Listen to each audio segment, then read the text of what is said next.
Sarah Martinez never imagined that her morning jog through the quiet streets of San Diego would change everything. The 28-year-old elementary school teacher had always been an early riser, preferring the peaceful dawn hours when the world felt fresh and full of possibilities. Her running shoes hit the pavement in a steady rhythm as she made her way through the residential neighborhood, her blonde ponytail swaying with each step. The sun was just beginning to peek over the horizon when Sarah noticed something unusual. A black SUV had been following her for the past 3 blocks, maintaining a suspicious distance. Her heart rate quickened, but not from the exercise. As a military wife, she had been trained to stay alert and trust her instincts. Something felt wrong. Sarah had met Commander Jake Martinez 5 years ago at a charity event in Virginia Beach. He was a decorated Navy SEAL with piercing blue eyes and a quiet confidence that drew her in immediately. Their whirlwind romance led to marriage within a year, and Sarah had embraced the unique challenges of being a military spouse. She understood the secrecy, the long deployments, and the constant worry that came with loving someone in such a dangerous profession. Jake was currently overseas on a classified mission, and Sarah had grown accustomed to the long stretches of silence. Their last conversation had been brief and coded as always. He had told her to stay safe and trust no one, words that now echoed in her mind as the SUV continued to shadow her movements. Trying to remain calm, Sarah altered her route, taking a sharp left down a side street she rarely used. The SUV followed. Her breathing became shallow as panic began to set in. She reached for her phone, but before she could dial, the vehicle accelerated and pulled directly in front of her, blocking her path. 4 men in military fatigues emerged from the SUV with practiced precision. They moved like soldiers, their faces hidden behind dark sunglasses despite the early morning hour.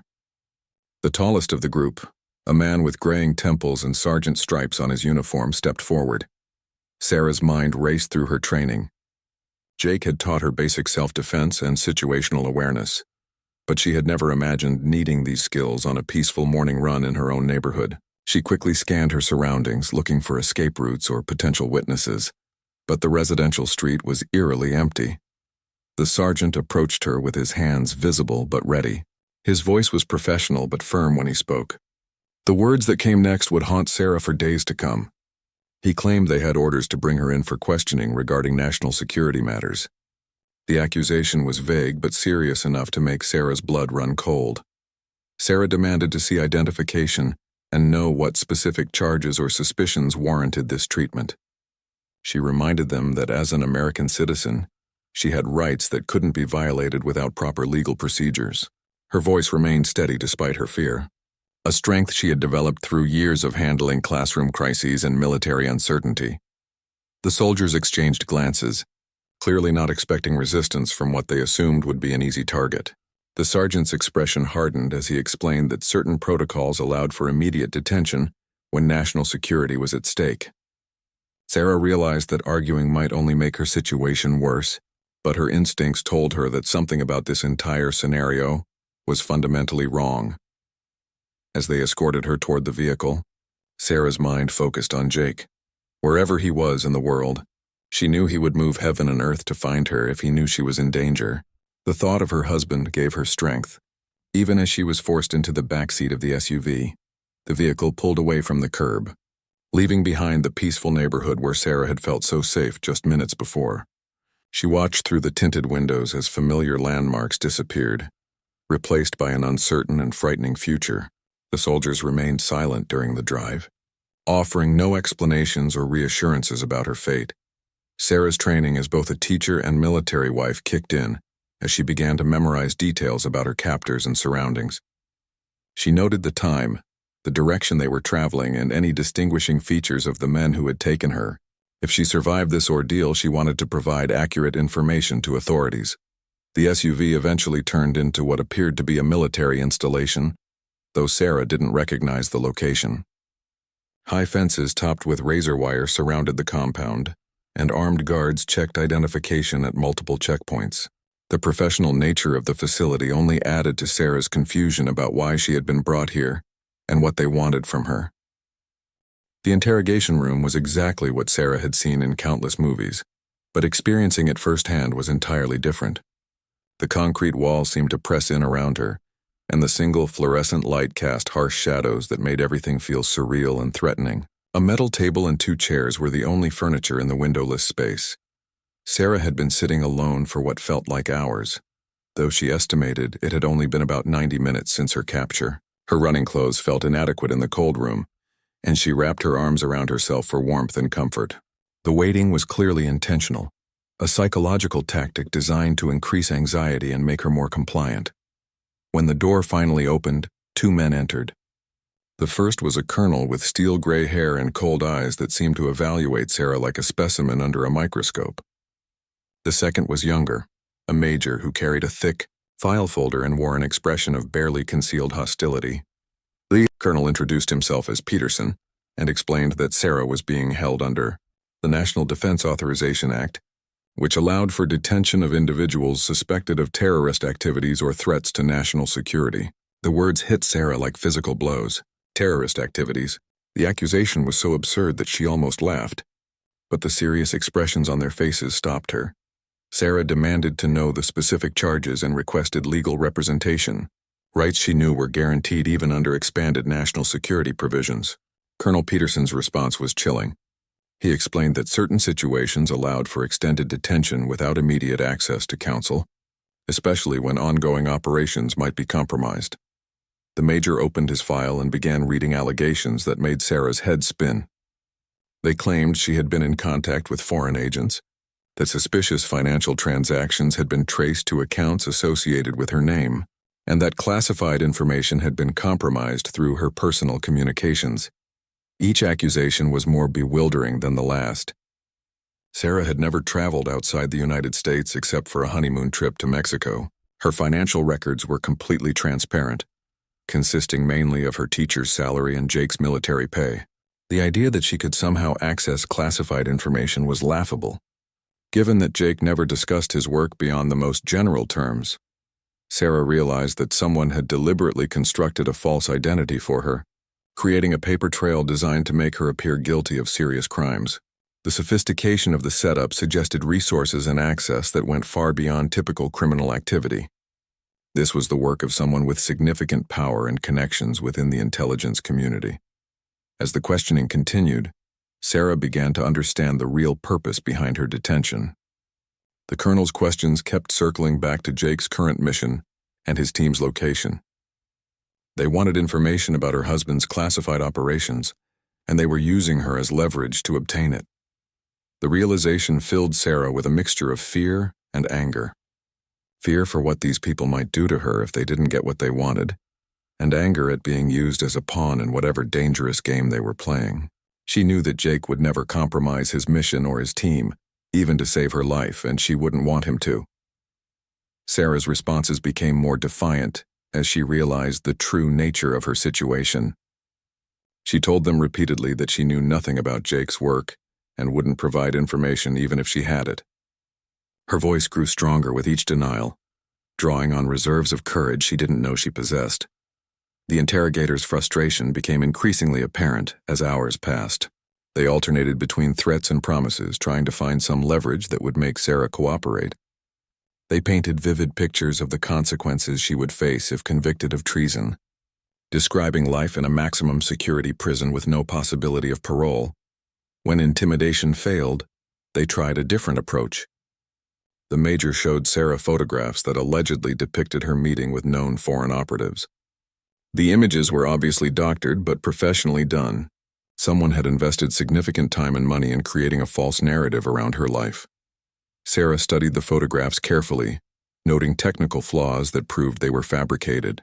Her experience as a teacher had given her a keen eye for detail, and she pointed out inconsistencies in lighting, shadows, and perspective that revealed the digital manipulation. Her calm analysis seemed to surprise her captors, who had clearly expected her to be intimidated by the false evidence. As the day wore on, Sarah's situation became increasingly precarious.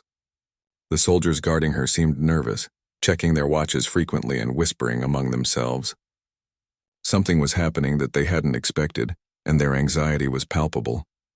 The colonel received several phone calls during the interrogation, each one making him more agitated. Sarah couldn't hear the conversations, but she could see the growing concern in his expression. Whatever plan they had set in motion was not proceeding as expected. During one particularly long phone conversation, Sarah overheard fragments that made her heart race. Someone was asking questions about her detention, and there seemed to be problems with the paperwork authorizing her capture. The carefully constructed operation was beginning to unravel, and Sarah allowed herself to hope that rescue might be coming. Meanwhile, halfway around the world in the mountains of Afghanistan, Commander Jake Martinez was leading his elite Navy SEAL team through one of the most dangerous missions of his career. The operation had been planned for months, targeting a high-value terrorist cell that posed an immediate threat to American interests. Jake's team of 12 highly trained operators had been inserted under cover of darkness, and everything was proceeding according to plan. Jake was known among his peers as one of the most capable and level-headed commanders in the SEAL community. His reputation had been built through years of successful operations and an uncanny ability to bring his entire team home alive. The men under his command trusted him implicitly, knowing that his decisions were always calculated and focused on mission success and team safety.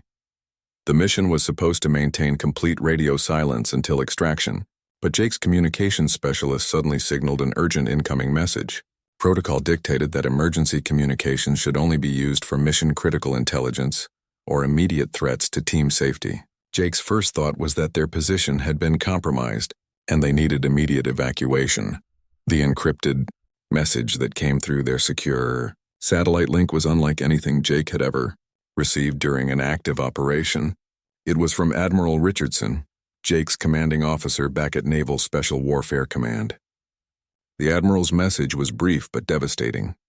Sarah had been detained by military personnel on suspicion of terrorist activities, and Jake needed to contact headquarters immediately.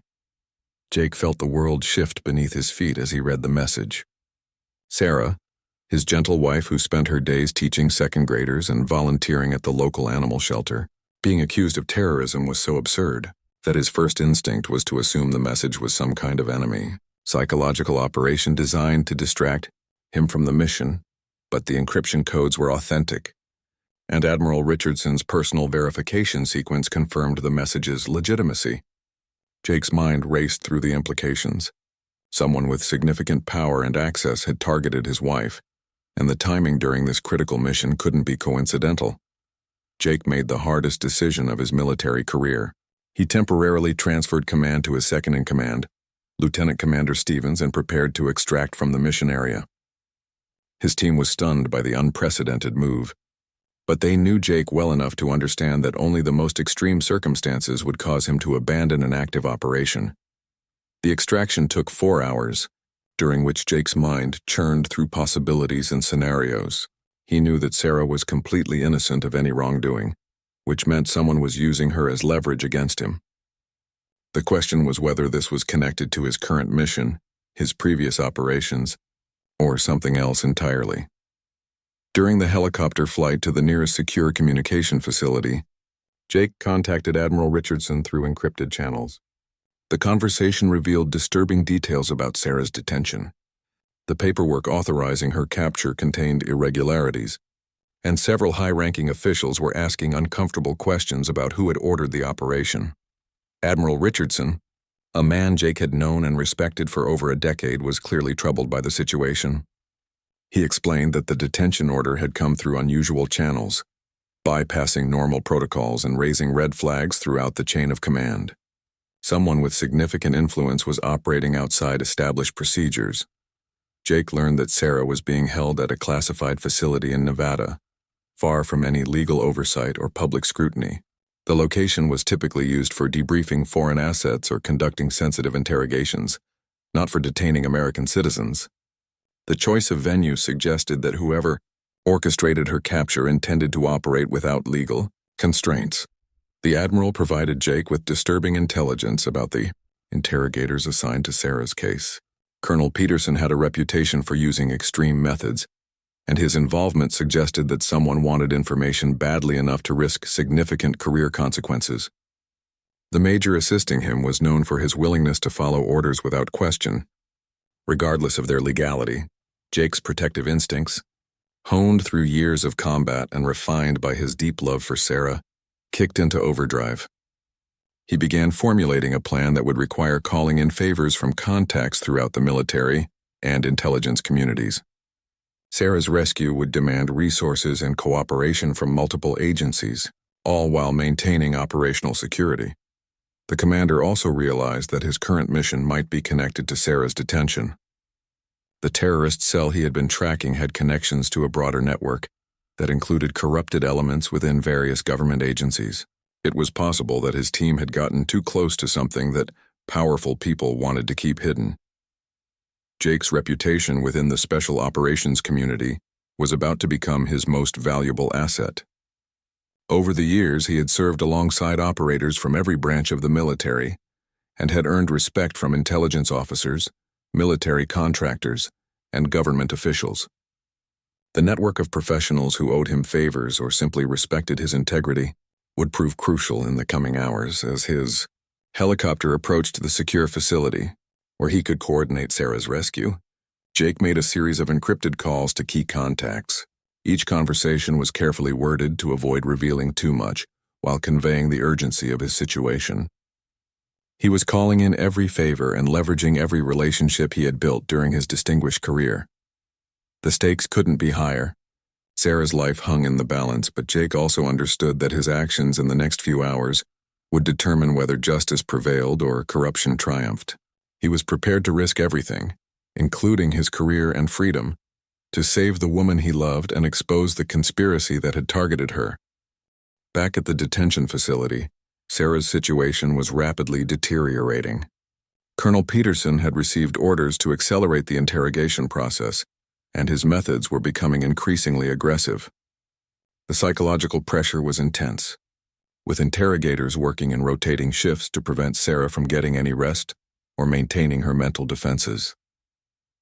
Sarah's teaching experience had taught her how to remain calm under pressure, but this situation was testing every limit of her endurance. She had been awake for nearly 36 hours, given only water and minimal food, and subjected to constant bright lights designed to disorient and exhaust her. Despite the harsh conditions, she refused to provide any information that might compromise Jake or his mission. The breakthrough in Sarah's situation came from an unexpected source. Agent Maria Rodriguez from the FBI's Internal Affairs Division had been conducting a separate investigation into irregularities within military detention procedures. Her probe had been triggered by whistleblower reports about unauthorized operations targeting military families. Agent Rodriguez had served in the military before joining the FBI, and she understood the unique vulnerabilities faced by military spouses. Her investigation had uncovered a pattern of abuse where family members were being used as leverage against special operations personnel. Sarah's case represented the most egregious example she had encountered. Working with a small team of trusted investigators, Agent Rodriguez had been monitoring communications related to unauthorized detentions. When Sarah's case appeared on their radar, several red flags immediately became apparent. The detention order contained forged signatures. The charges were based on fabricated evidence, and the facility being used was not authorized for holding American citizens. Agent Rodriguez's team moved quickly to gather evidence while Sarah was still in danger. They documented the falsified paperwork, traced the financial records that had been manipulated to frame Sarah, and identified the individuals responsible for orchestrating the conspiracy. The evidence painted a clear picture of an illegal operation designed to coerce information from a Navy SEAL commander. Meanwhile, Jake's network of contacts was mobilizing with impressive efficiency. Master Chief Petty Officer Williams, a career Navy enlisted man who had served with Jake on multiple deployments, used his connections within the base security community to gather intelligence about Sarah's location and condition. His informal network of military personnel provided crucial real-time information about her status. Captain Jennifer Hayes, a military lawyer who specialized in cases involving special operations personnel, began preparing legal documentation to challenge Sarah's detention. She worked through the night to craft writs and motions that would force the immediate release of Sarah, while exposing the illegal nature of her capture. Her legal arguments were designed to create maximum pressure on the officials responsible. Jake's former teammate, now working as a civilian contractor with top-secret clearance, provided critical intelligence about the personnel involved in Sarah's detention, His analysis revealed connections between Colonel Peterson and a defense contractor that had been under investigation for corruption. The detention appeared to be part of a larger scheme to silence Jake before he could expose their illegal activities. The coordination between these various allies was remarkable, demonstrating the loyalty and respect that Jake had earned throughout his career. Each person involved understood the risks they were taking by challenging powerful interests within the military and intelligence communities. Their willingness to act spoke to both their personal regard for Jake and their commitment to justice.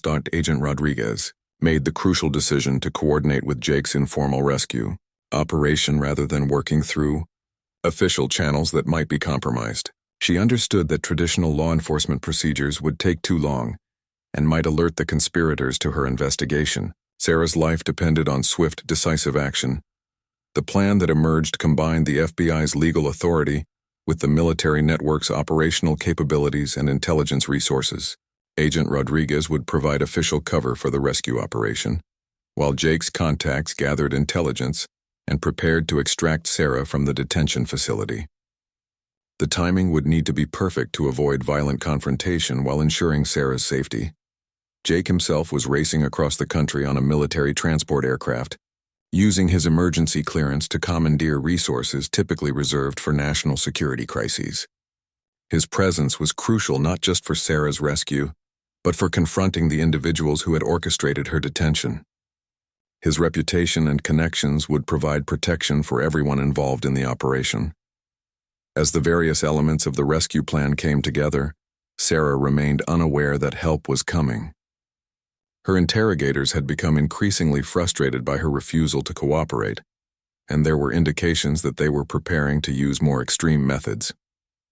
Time was running out, and the window for a peaceful resolution was closing rapidly.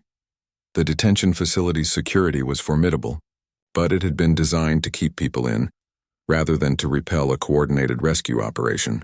Jake's team had identified vulnerabilities in the perimeter defenses and developed contingency plans for multiple scenarios.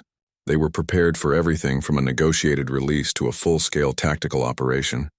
Sarah's courage during her ordeal had impressed even her captors, though they would never admit it. Her consistent refusal to betray her husband or provide information that might compromise national security demonstrated the strength of character that had attracted Jake to her in the first place. She was proving herself worthy of the sacrifices that military families make every day. The moment that would change everything began at exactly 0800 hours on the second day of Sarah's detention. Colonel Peterson had just begun what he intended to be the final interrogation session when alarms started blaring throughout the facility. The security breach alerts indicated that unauthorized personnel were approaching the main gate, but the readings were confusing and contradictory. Sarah looked up from the metal table where she had been sitting for the past 12 hours, her wrists raw from the restraints that had only recently been removed. The colonel's confident demeanor suddenly shifted to concern as he received urgent radio communications from his security team. Something was happening that wasn't part of his carefully controlled operation. Outside the facility, Agent Rodriguez was presenting her federal warrant to the base commander, while simultaneously coordinating with Jake's arriving team. Her FBI credentials and legal documentation demanded immediate access to inspect the detention facility for violations of federal law. The base commander, who had been kept deliberately uninformed about Sarah's presence, was scrambling to understand the situation. Jake's transport aircraft was touching down on the facility's airstrip at the same moment that Agent Rodriguez was demanding entry through the main gate. The timing was perfect, creating confusion and forcing the conspirators to respond to multiple simultaneous challenges to their authority. The carefully orchestrated approach left them no time to destroy evidence or transfer Sarah to another location. Inside the interrogation room, Colonel Peterson was receiving increasingly frantic updates from his subordinates. Federal agents were demanding access to detention records. A Navy SEAL commander was requesting immediate clearance to enter the facility, and base security was asking questions about authorization, procedures that Peterson couldn't answer satisfactorily. Sarah watched the colonel's composure crumble as he realized that his illegal operation was being exposed. The man who had seemed so confident and threatening just hours earlier was now sweating and fumbling with radio communications. She allowed herself to hope that rescue might actually be coming, though she tried to maintain her emotional defenses against potential disappointment. The major who had been assisting with Sarah's interrogation burst into the room with news that made Peterson's face go pale. A Navy SEAL commander named Martinez was demanding to see his wife, and he was accompanied by FBI agents with federal warrants. The carefully constructed lies about Sarah's identity were about to be exposed to someone who could definitively refute them. Jake's arrival at the facility was like watching a force of nature encounter an immovable object. His reputation preceded him, and even personnel who had never served with him directly recognized his name and understood his capabilities. The base security officers who were supposed to prevent his entry found themselves uncertain about their authority to stop a decorated commander on what appeared to be official business. Agent Rodriguez's legal pressure combined with Jake's physical presence created an unstoppable momentum towards Sarah's location. The FBI warrant gave them undeniable legal authority, while Jake's military credentials and connections provided operational support from personnel within the facility who were beginning to understand that they had been unwittingly participating in an illegal operation. Colonel Peterson made the fatal mistake of trying to maintain his deception even as the walls were closing in around him. When Jake finally stood face to face with him outside the interrogation room, Peterson attempted to justify Sarah's detention by repeating the fabricated terrorism charges. His words carried no conviction, and everyone present could see the desperation in his eyes. Jake's response was measured but unmistakably threatening. Speaking in the calm, controlled voice that his SEAL teammates knew preceded decisive action, he informed Peterson that he was aware of the false charges and demanded Sarah's immediate release. The colonel's attempt to maintain authority crumbled completely when faced with Jake's combination of legal backing and personal resolve. The door to the interrogation room opened, and Sarah saw her husband for the first time in 3 months.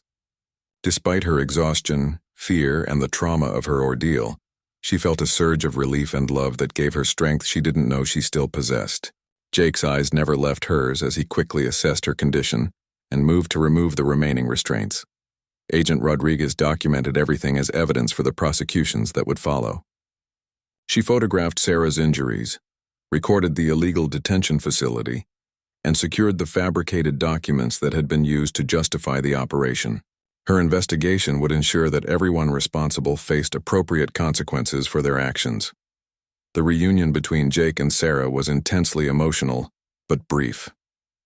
Jake's training and protective instincts were focused on getting Sarah to safety and medical attention before addressing the larger implications of what had happened. He wrapped his uniform jacket around her shoulders and guided her toward the exit, maintaining constant vigilance for any signs that Peterson or his allies might attempt to salvage their operation. As they left the detention facility, Sarah learned for the first time about the network of people who had worked together to secure her rescue. The coordination between military personnel, federal agents, and civilian contractors demonstrated the respect and loyalty that Jake had earned throughout his career. She realized that her husband's reputation had quite literally saved her life. Colonel Peterson and his co-conspirators were immediately placed under arrest by Agent Rodriguez's team. The evidence of their illegal activities was overwhelming, and their attempts to claim authorization for Sarah's detention were easily disproven. The conspiracy that had targeted Sarah would ultimately expose corruption, reaching into the highest levels of the defense contractor community. The aftermath of Sarah's rescue sent shockwaves throughout the military and intelligence communities. Agent Rodriguez's investigation revealed that the conspiracy to detain Sarah was part of a much larger corruption scheme involving defense contractors, rogue military officers, and compromised intelligence personnel. The case would ultimately result in dozens of arrests and a complete overhaul of detention procedures for military families. Sarah spent 3 days in a military hospital recovering from her ordeal. The physical injuries were minor, mostly exhaustion and dehydration, but the psychological trauma required more extensive treatment. Military psychologists, specializing in hostage situations, worked with her to process the experience and develop coping strategies for the inevitable anxiety and trust issues that would follow. Jake remained by Sarah's bedside throughout her hospital stay, taking emergency leave to focus entirely on her recovery. The sight of his normally unshakable wife dealing with the aftermath of such a traumatic experience affected him deeply. He struggled with guilt over the fact that his career had made her a target, even though the rational part of his mind understood that he bore no responsibility for the conspiracy. The investigation revealed that Colonel Peterson had been working with a defense contracting company that was defrauding the military through inflated equipment, costs, and false billing. Jake's current mission in Afghanistan was targeting terrorist cells that had been unknowingly funded through these fraudulent contracts. The corruption network needed to silence Jake before he could expose their connections to enemy organizations. Sarah's detention had been designed to force Jake to abandon his mission and destroy evidence that would implicate the contractors. The plan might have worked if not for the network of loyal personnel who refused to allow an innocent woman to become a casualty of corruption. Their intervention had saved not only Sarah, but also the integrity of ongoing military operations in Afghanistan. The legal proceedings that followed were swift and decisive. Colonel Peterson received a 20-year prison sentence for kidnapping, conspiracy, and violations of the Uniform Code of Military Justice. The major who assisted him was sentenced to 15 years, while several other personnel received lesser sentences based on their level of involvement and cooperation with the investigation. The defense contracting company at the center of the conspiracy faced federal prosecution under the Foreign Corrupt Practices Act and numerous fraud statutes. The company's executives received substantial prison sentences, and the organization was permanently barred from receiving government contracts. The financial penalties exceeded $50 million, sending a clear message to other contractors about the consequences of corruption. Sarah's experience led to significant changes in military family protection protocols. New procedures were implemented to prevent unauthorized detention of military spouses and dependents, with multiple layers of oversight and approval required for any security-related actions involving family members. Training programs were developed to help military families recognize and respond to potential threats from both foreign and domestic sources. Jake's reputation within the special operations community was further enhanced by his handling of the crisis. His willingness to risk his career to save his wife, combined with his ability to mobilize resources and coordinate a successful rescue operation, became legendary among his peers. The incident demonstrated leadership qualities that extended far beyond tactical military operations. The couple's marriage was strengthened by the ordeal, though it took months of counseling and patience to fully rebuild Sarah's sense of security. She eventually returned to teaching, finding that her experience with trauma helped her better understand and support students who were dealing with their own difficult situations. Her classroom became a safe space where children felt protected and valued. Jake completed his military career with distinction, eventually retiring as a full captain after 22 years of service. His final assignments focused on developing new security protocols and training programs designed to protect military families from the kinds of threats that Sarah had faced. His expertise in both combat operations and family protection made him uniquely qualified for these roles. Agent Rodriguez received commendation for her investigation and was promoted within the FBI's Internal Affairs Division. She continued to focus on corruption cases involving military and intelligence personnel, using the lessons learned from Sarah's case to identify and prevent similar conspiracies. Her work contributed to significant reforms in oversight, procedures for sensitive government operations. The story of Sarah's detention and rescue became a case study used in military schools and law enforcement training programs. It demonstrated the importance of maintaining ethical standards even under extreme pressure, the value of professional networks built on trust and respect, and the devastating consequences that can result from corruption within government institutions. 5 years after the incident, Sarah and Jake were living quietly in Colorado, where Jake worked as a security consultant while Sarah taught at a local elementary school. They had 2 young children and had found peace in their mountain community. The trauma of Sarah's ordeal had faded into a manageable memory, replaced by a deeper appreciation for their love and the loyalty of true friends. Their story served as a reminder that corruption and abuse of power can affect anyone, but that good people working together can overcome even the most sophisticated conspiracies. Sarah's courage during her detention and Jake's determination to save her had exposed a network of criminals and protected countless other military families from similar threats. Justice had prevailed and their love had survived the ultimate test.